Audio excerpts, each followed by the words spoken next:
On कर दो पीछे का। Hello everyone, welcome you all at Lokesh sir unlimited study zone. Chemistry की क्लास में आप सभी का स्वागत है।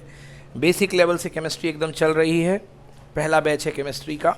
आपकी मदद के लिए केवल ये बैच स्टार्ट किया गया है कि जो बच्चे नहीं आ पा रहे हैं किन्हीं कारणों से, दूर दराज क्षेत्रों से, उनको केमिस्ट्री में दिक्कत को थोड़ा कम किया जा सके। चलिए, तो कल हम पढ़ रहे थे, टॉपिक नंबर 2 है। आज डालिए, आज का टॉपिक है क्रिस्टलीय ठोस के प्रकार, क्रिस्टलीय ठोस का वर्गीकरण। तो हमने बताया था कि क्रिस्टलीय ठोस का वर्गीकरण हम 4 प्रकार से कर सकते हैं और उनका आधार क्या है? उनका आधार है, क्या आधार है भाई? अवयवी कणों के बीच की दूरी के आधार पर। जी हाँ, अवयवी कण। अब मैं बार बार अवयवी कण क्यों बोल रहा हूँ बच्चों? क्योंकि ठोस के अंदर के अवयवी कण अलग अलग हो सकते हैं। हो सकता है वे आणविक अवस्था में हो। कौन सी अवस्था में बेटा? आणविक मतलब वो अणु रूप में आपको मिले हुए कण, समझ गए ना। हो सकता है ये जो कण आपको मिले ये अणुओं के रूप में मिल जाए, एक बात। हो सकता है ये कण आपको आयन के रूप में मिल जाए, ठीक है ना। इसलिए मैं बार बार अलग यहाँ पे बोल रहा हूँ अवयवी कण, क्योंकि जब हम वहाँ जाके देखेंगे उन ठोसों को, तो उन ठोसों के जो अंदर के कण हैं उनका मूल स्वरूप हमेशा अणु हो, ये कोई ज़रूरी नहीं है। समझ गए जी? ये कोई ज़रूरी नहीं है कि ठोस सारे के सारे अणु अणु ही जुड़ करके बने हों, ठीक है ना। तो हमारा आधार क्या चल रहा है? आधार एक बार लिख लें, है ना, कणों के बीच के बल के आधार पर। समझ गए ना। तो जो इसके अवयवी कण हैं, अवयवी कण के बीच में लगने वाला बल। ओके, तो हम क्या पढ़ रहे हैं? हम पढ़ रहे हैं क्रिस्टलीय ठोस का वर्गीकरण। क्रिस्टलीय ठोसों का वर्गीकरण। हर वर्गीकरण का एक आधार होता है। वर्गीकरण मतलब बंटवारा, बंटवारे का एक आधार होता है। क्लास में भी बंटवारा किया जाता है, तो लड़के इधर बैठेंगे, लड़कियां इधर बैठेंगी, जेंडर के आधार पे बंटवारा होता है। इसी तरीके से हर वर्गीकरण का आधार होता है। और यहाँ पर वर्गीकरण का आधार क्या है? कणों के बीच में, अवयवी कणों के बीच के लगने वाले बल। अवयवी कणों के मध्य बल के आधार पर बल। कैसा बल लगेगा? समझ गए ना, कैसा बल लगेगा? बल क्यों लगेगा? क्योंकि 2 अणु जुड़े होंगे। अणु नहीं बोलूँगा, 2 अवयवी कण जुड़े होंगे। 2 अवयवी कण, 2 अवयवी कण किससे जुड़े होते हैं? बंध से। किससे जुड़े होते हैं? बंध यानी बॉन्ड। 2 अवयवी कण बंध यानी बॉन्ड। बंध का मीनिंग समझ लीजिए, रिश्ता। समझ गए ना। हमारे आसपास में भी जो लोग हमसे जुड़े हुए हैं, घर परिवार के जो लोग हमसे जुड़े हुए हैं, उनके सभी के अलग अलग रिश्ते हैं, हाँ या ना। पिता पुत्र का रिश्ता, भाई भाई का रिश्ता, भाई बहन का रिश्ता, ये अलग अलग प्रकार के बंध हैं। और कोई बंध बहुत ज़्यादा मजबूत है, कोई बंध थोड़ा कमज़ोर है, और कोई ना के बराबर कमज़ोर है, बहुत ही कमज़ोर है। जैसे आपका और आपके किसी ना चाहने वाले का रिश्ता, आपसे चिढ़ने वाले का, दुश्मनी रखने वाले का रिश्ता, तो उसका जो बंध है वो क्या है? बेहद कमज़ोर है, हाँ या ना भाई? ठीक है। तो अलग अलग प्रकार के बंधों से जुड़े हुए हैं, अलग अलग प्रकार के बंध हैं। बंध है माने संबंध है, और संबंध क्या देते हैं? बल प्रदान करते हैं। तो अलग अलग प्रकार के बल हैं। तो उन बलों के आधार पे इस ठोसों को 4 वर्गों में बांटा गया है। पहला ठोस है सहसंयोजी ठोस। सहसंयोजी ठोस। सह मतलब आपस, संयोजी मतलब आपस की संयोजकता। समझ में ना, कुछ ऐसा मीनिंग यहाँ पे आ रहा है, सहसंयोजी ठोस। तो ये बात तो क्लियर है कि इनमें कौन सा बंध पाया जाएगा? सहसंयोजी बंध। कौन सा बंध पाया जाएगा? सहसंयोजी बंध। सहसंयोजी बंध का मतलब मुझे लगता है कि आप जानते होंगे, सब 11वीं पास करके आए हुए हैं। सहसंयोजी बंध का मतलब होता है एक ऐसा बंध जो म्यूचुअल रिश्तेदारी से बनता है। एक हाथ लो, एक हाथ दो। जैसे एग्जाम्पल के लिए अरेंज मैरिज। कौन सी मैरिज? Arrange marriage. समझ गए ना। एक तरीके से पूरा सेट बिजनेस का बैठ जाता है ना। देखते हैं फ़ायदा नुकसान पूरा तौलते हैं, उसके बाद अरेंज मैरिजेस होती हैं, हाँ या ना। ठीक है ना। अरेंज मैरिज, जैसे एग्जाम्पल के लिए ये कहो कि मेरे पास खाने के लिए टिफ़िन में पराठे हैं और तुम्हारे पास मैगी है, हाँ या ना। तो मेरी मैगी खाने की इच्छा है, तुम्हारे पराठे खाने की इच्छा है, तो हम एक काम करेंगे, भैया आधा तुम ले लो आधा हम ले ले, दोनों लोग बांट लेते हैं, अपन दोनों दोस्त, हाँ या ना। मेरी आवश्यकता आपने पूरी कर दी, आपने मेरी पूरी कर दी, मैंने आपकी पूरी कर दी। तो जहाँ पर आपसी समझ से बंध बने वहाँ पर कौन सा बंध है? सहसंयोजी बंध। इसी में किसी का फायदा किसी का नुकसान नहीं है, ये एक प्लेन पार्टनरशिप है। क्या है भैया? पार्टनरशिप। दूसरा ठोस है आयनिक ठोस। दूसरा ठोस लिखिए आयनिक ठोस। तीसरा ठोस का प्रकार है भाई साहब धात्विक ठोस। धात्विक ठोस। और चौथा प्रकार है आणविक ठोस। आणविक ठोस। चलिए, तो ये अवयवी कणों के मध्य लगने वाले बल के आधार पे हमने क्रिस्टलीय ठोसों को 4 वर्गीकरण में बांट लिया है। सबसे पहला लिखिए, हेडिंग डालिए, पहला है सहसंयोजी ठोस। फर्स्ट हेडिंग डालिए सहसंयोजी ठोस। ये सहसंयोजी ठोस क्या होते हैं? तो सबसे पहले हम सहसंयोजी ठोस की बात कर रहे हैं। इनके अवयवी कण परमाणु होते हैं, याद रखिएगा। परमाणु, किसी में अणु, किसी में परमाणु, किसी में आयन। तो सहसंयोजी ठोस के अवयवी कण क्या होते हैं? परमाणु होते हैं। इसके अवयवी कण का परमाणु होते हैं सहसंयोजी ठोस के। थोड़ा सा शुरुआत में एग्जाम्पल दिए देता हूं। हाँ भैया, लिख लिए। इनके अवयवी कण क्या होते हैं? परमाणु। अब ये कैसे दर्शन होंगे इसके? आपने सुना होगा हीरा 10th क्लास में, हाँ या ना? हीरे की जो ज्योमेट्री होती है वो कैसी होती है? ज्यामिति 3 डायमेंशनल। कैसी होती है? त्रिविमीय। क्या होती है? त्रिविमीय। त्रिविमीय ज्यामिति होती है और टेट्राहेड्रल यानी चतुष्फल की संरचना बनाते हैं हीरे। 1 2 3 4, फिर ये 1 2 3 4, हाँ या ना? तो ये क्या है भैया? कार्बन परमाणु, कार्बन परमाणु, कार्बन परमाणु, कार्बन परमाणु, परमाणु परमाणु परमाणु परमाणु, हाँ या ना? आया समझ में? परमाणु छोटा होता है, अणु बड़ा होता है। ज़्यादातर सामान्यतः परमाणु छोटा होता है और अणु, और कई परमाणु मिलकर के एक अणु बनाते हैं। कई परमाणु मिलकर के एक, जरूरत के अनुसार। बट यहाँ जरूरत नहीं है। कार्बन को किसी और की जरूरत नहीं है, वो परमाणु फॉर्म में ही खुश है। मगर आप यदि बात करें हाइड्रोजन की, तो हाइड्रोजन कभी परमाणु फॉर्म में उपस्थित नहीं रहता।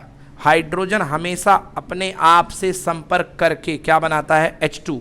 और H2 क्या है मेरे भाई? अणु। H2 क्या है? हाइड्रोजन क्या है? परमाणु। समझ में आ गया ना? दुनिया में कुछ चीज़ें हैं जो अकेले एग्जिस्ट नहीं करती हैं, समझ गए ना? उनमें H2। चलिए, रिफ्लेक्शंस आ रहे हैं, यहाँ लिख देता हूँ H। जैसे हाइड्रोजन है तो हाइड्रोजन हमेशा H2 के फॉर्म में आएगा, मतलब एक हाइड्रोजन दूसरे हाइड्रोजन के साथ कंबाइन रहेगा, हाँ या ना? रहेगा कि नहीं रहेगा? तो हाइड्रोजन किस फॉर्म में रहेगा? आणविक फॉर्म में। किस फॉर्म में? आणविक। मगर ये किस फॉर्म में है? परमाणु फॉर्म में। किस फॉर्म में? परमाणु। कार्बन कार्बन परमाणु आपस में जुड़े हुए हैं, तो सहसंयोजी बंध के अवयवी कण परमाणु होते हैं, ठीक ना? ये परमाणु एक दूसरे से प्रबल, लिखो, ये परमाणु एक दूसरे से, ये परमाणु एक दूसरे से, एक दूसरे से प्रबल सहसंयोजी आबंध के द्वारा जुड़ करके, प्रबल सहसंयोजी आबंध के द्वारा जुड़ करके, प्रबल सहसंयोजी आबंध के द्वारा जुड़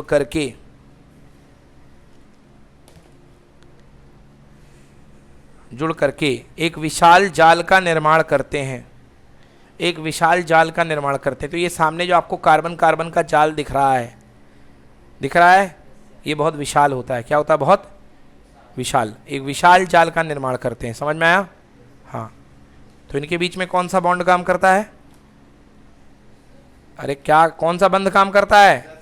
सहसंयोजी बंध काम करता है, जो कि स्ट्रॉन्ग बॉन्ड है, मजबूत बॉन्ड है, हाँ, है ना? विशाल जाल का निर्माण करते हैं। लिखो, इनका गलनांक बहुत उच्च होता है। इनका गलनांक उच्च, गलनांक उच्च करके कर लो, ठीक है ना? अब भैया गलनांक उच्च होता है। अब एक चीज़ और समझो भाई, नॉर्मल सामान्य परिस्थिति में तो क्या है? ठोस है। सामान्य परिस्थिति में क्या है? ये गलनांक उच्च होता है। बस ऐसा लिखो यार, गलनांक ये करके उच्च। अब व्याकरण व्याकरण चलती रहेगी, जिंदगी बड़ी है। गलनांक उच्च होता है। अब भैया सामान्य अवस्था में तो क्या है? ठोस है। मगर जब इनको गलित कर दोगे, गलित मतलब जब इनको पिघला दोगे गर्म कर करके, सामान्य अवस्था में क्या है? ठोस है। तो ठोस अवस्था में इनका विद्युत का चालन नहीं होता। क्यों नहीं होता? क्योंकि कोई भी इलेक्ट्रॉन है ही नहीं है। विद्युत का चालन कौन करता है? मुक्त इलेक्ट्रॉन। तो मुक्त इलेक्ट्रॉन है ही नहीं है तो विद्युत का चालन भी नहीं होगा। मतलब सामान्य अवस्था में विद्युत का चालन तो होता नहीं है। अब हम सोचेंगे क्या गलित अवस्था में विद्युत का चालन होगा? नहीं, गलित अवस्था में भी इनका विद्युत का चालन नहीं होगा। लिख लो, गलित अवस्था में भी ये विद्युत का चालन नहीं करते। मतलब गलित अवस्था में क्या होते हैं? विद्युत रोधी। गलित अवस्था में भी ये क्या होते हैं? विद्युत रोधी।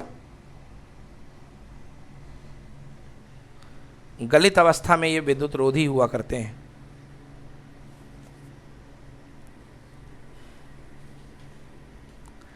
ठीक है भैया, तो गलित अवस्था में भी ये विद्युत रोधी हुआ करते हैं। समझ में आ गया?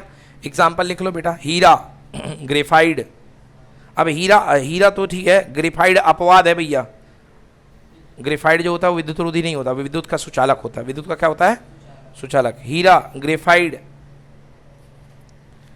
SiC, silicon carbide. इसमें सिलिकॉन परमाणु और कार्बन परमाणु जुड़े होते हैं। SiC, silicon carbide. SiC ऐसे लिखना, SI और capital C, SiC, silicon carbide. और क्या लिखो? SiO2, silicon oxide. तो ये कहानी थी सहसंयोजी ठोस की। अब आ जाइए आयनिक ठोस पर। आयनिक ठोस, हाँ भैया, इस प्रकार के आयनिक ठोस लिख लीजिए, सेकंड नंबर चल रहा है। इसमें अवयवी कण क्या थे? परमाणु थे। इसमें अवयवी कण क्या होंगे? आयन। यस, इस प्रकार के ठोसों में, इस प्रकार के क्रिस्टलीय ठोसों में अवयवी कण आयन होते हैं। ठीक है ना? अवयवी कण आयन होते हैं। कैसे आयन होते हैं? धनात्मक और ऋणायन। धनायन और ऋणायन, सब में धनायन और ऋणायन होते हैं। ठीक है ना? सीधे अवयवी कण में आयन लिख लो। आगे लिखो, आयनिक ठोस की संरचनात्मक इकाई में धनायन तथा ऋणायन होते हैं। आयनिक ठोस की संरचनात्मक इकाई में धनायन तथा ऋणायन होते हैं। जैसे ये है एक आयनिक ठोस, नमक। नमक एक आयनिक ठोस है। नमक क्या है? आयनिक ठोस। उसमें Na+ और Cl- इसकी रचनात्मक इकाई में जुड़े होते हैं। आयनिक ठोस की रचनात्मक इकाई में धनायन तथा ऋणायन होते हैं जो कि विद्युत संयोजी आबंध से जुड़े होते हैं। जो कि विद्युत संयोजी आबंध से जुड़े होते हैं। हाँ बताओ, ठोस अवस्था में क्या होते हैं? विद्युत के सुचालक की कुचालक? ठोस अवस्था में विद्युत के क्या होते हैं? कुचालक। और गलित अवस्था में विद्युत के सुचालक। तो ठोस अवस्था में कुचालक और गलित अवस्था में सुचालक। ठीक है? ठोस अवस्था में कुचालक, गलित अवस्था में सुचालक। लिखो example, NaCl, sodium chloride, MgO, magnesium oxide, ZnS, zinc sulphide, और CaF2, कैल्शियम फ्लोराइड। ये जो हैं ये आयनिक बंध बनाते हैं। सबके सब ये जो ठोस हैं ये आयनिक ठोस कहलाते हैं। सही है,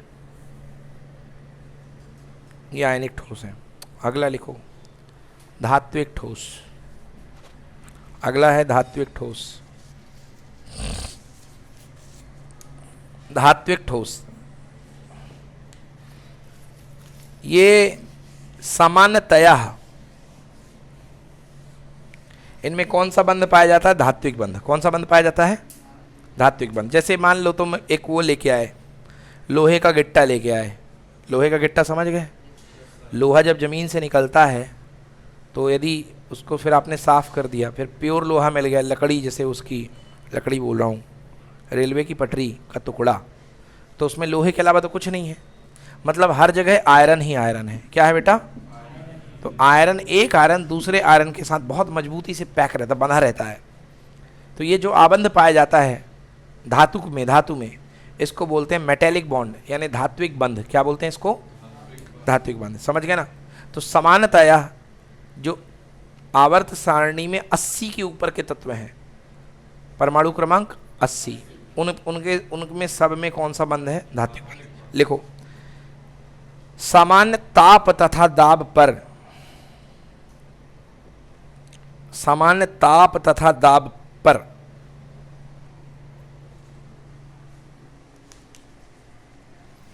आवर्त सारणी में, आवर्त सारणी में,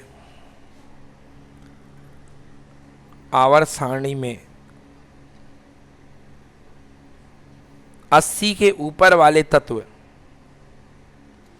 धात्विक ठोसों के रूप में पाए जाते हैं। अरे युवराज, धात्विक ठोसों के रूप में पाए जाते हैं। हाँ, विशेषता लिखो, इनमें धात्विक आबंध पाया जाता है, इनमें धात्विक आबंध है। दूसरा, विद्युत के सुचालक हैं, विद्युत के सुचालक हैं। और कैसे होंगे धात्विक ठोस? आघात वर्धनीय, आघात वर्धनीय होंगे और तन्य होंगे, यानी इनकी खींच के तार बना सकते हो, खींच के इनका तार बना सकते हो।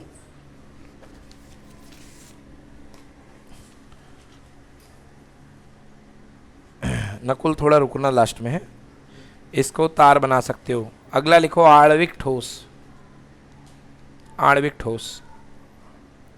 चौथा, आणविक ठोस। अब नाम से ही स्पष्ट है भैया, इनके अवयवी कण क्या होंगे? अणु। क्या होंगे इनके अवयवी कण? अणु होंगे। जैसे एग्जाम्पल के लिए आपने बर्फ देखा होगा, बर्फ।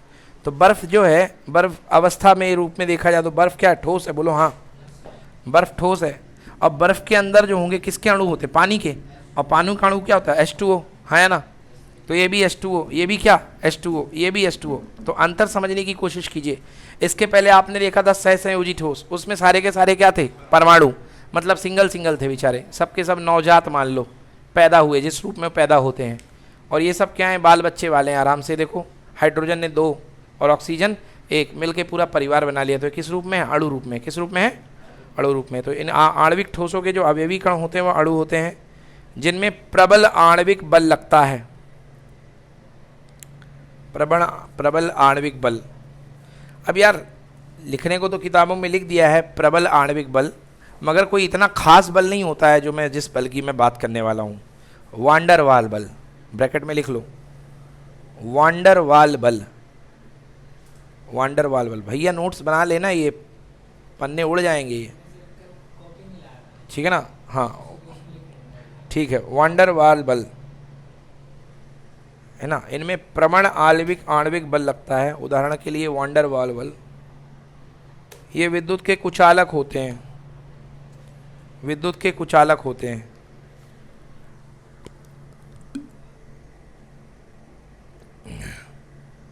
विद्युत के कुचालक होते हैं।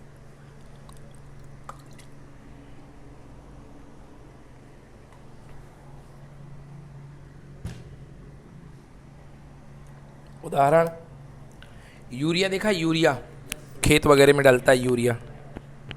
तो जो यूरिया होता है ना, वो क्या होता है? वो यही होता है आणविक ठोस। लिख लो एग्जाम्पल, यूरिया। यूरिया का फॉर्मूला क्या होता है? NH2CONH2, NH2CONH2। ये यूरिया का रासायनिक सूत्र है, रासायनिक फॉर्मूला है, ठीक है ना। एग्जाम्पल यूरिया, और क्या? HCl, ठोस अवस्था में HCl, पानी। हाँ, यूरिया हो गया, पानी हो गया, है ना। और क्या? HCl, hydrochloric acid, HCl। देखो HCl जो होता है वो आणविक ठोस है, उसको पूरे रूप से आयनित नहीं कह सकते। वो कहते हैं अपन आयनित, HCl ना के बराबर बहुत ही कम आयनित होता है, ठीक है ना। तो उसको आयनिक नहीं कहा गया है। तो बुक के अकॉर्डिंग जो HCl है वो क्या है? आणविक है।